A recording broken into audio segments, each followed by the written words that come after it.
ওই শহরের মালটার খুব বার বেড়েছে। তুই কি ভাবছিস আমি নাকে তেল দিয়ে ঘুমোচ্ছি? কাল মেহমান আসছে, মেহমানকে একটু তুলে সবাইকে চমক লাগাতে হবে যেন আমার দাপট না কমে। ঠিক আছে ভাই।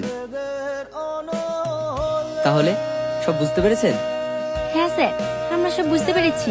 আর হ্যাঁ, আপনার কথা মতো প্ল্যান রেডি করব। যত তাড়াতাড়ি সম্ভব কাজে শুরু করার ব্যবস্থা করুন। Okay sir. এই ডেটটা লেখো। কিরে, আমার এলাকায় এসে তুই অত স্বপ্ন দেখছিস কেন? শহরের ছেলে শহরে জানা। কই, কোথাও তো এমন লেখা নেই যে শহরের ছেলে গ্রামে এসে স্বপ্ন দেখতে পাবে না। তুই জানিস এই জমি আমার? ওই কাগজ দেখা। ওটা জালি কাগজ। জালি কাগজ? তুই জানিস আমি যে কাগজই বানাই সেই কাগজে আসলে থাপ্পা লেগে যায়। দেখবি কেমন করে? ওই জানি আয়। উমা, ভাবি,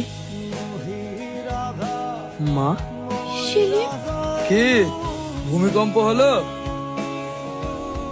বাবা তুই এখনো বাচ্চা আছিস, শহরে 2-4 টাকা কামিয়ে নিজেকে মাসিয়া ভাবছিস, আর আমরা কি সালা এখানে বাল ছিটছি? এটা কি আমি বিড়াল হয়ে কামিয়েছি? দম লাগে দম। বাঘ হয়ে বাঁচতে গেলে এমন একটা সাহস মা লাগে। আর ওই দেখ, ওরকম একটা ভালো মানুষ লাগে যিনি স্বার্থে সবকিছু বিলিয়ে দিতে পারে। আর তুই কি ভেবেছিস 2 টাকার মস্তান হয়ে আমাকে হেলাবি? যা আরেকবার জন্ম নিয়ে আয়, পালা। এই এলাকা ছেড়ে দূরে কথা পালিয়ে যা, এলাকা এখন আমার। ছোট মস্তান যে খুব উড়ছিলিস না, ধূপ করে পড়ে গেলি তো। সালা আমি জানতাম। এই সবকটার গাড়িতে তোলো। আব্বু, 1 মিনিট মা।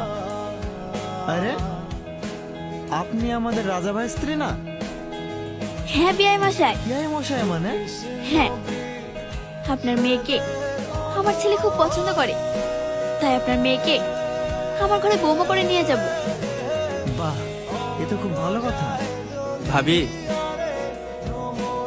ভাই ভালো আছেন? তোমাদের দোয়ায় অনেক ভালো আছি। তুমি ভালো আছো তো? হ্যাঁ আমি খুব ভালো আছি। আব্বু, হ্যাঁ মা বল। ভুলে যাচ্ছেন, কথা বলবেন না? মারে আমি কি মুখ নিয়ে বলবো? আমি কি মানুষের মধ্যে পড়ি বল? দাদু, ভাই তুই শেষ মেশে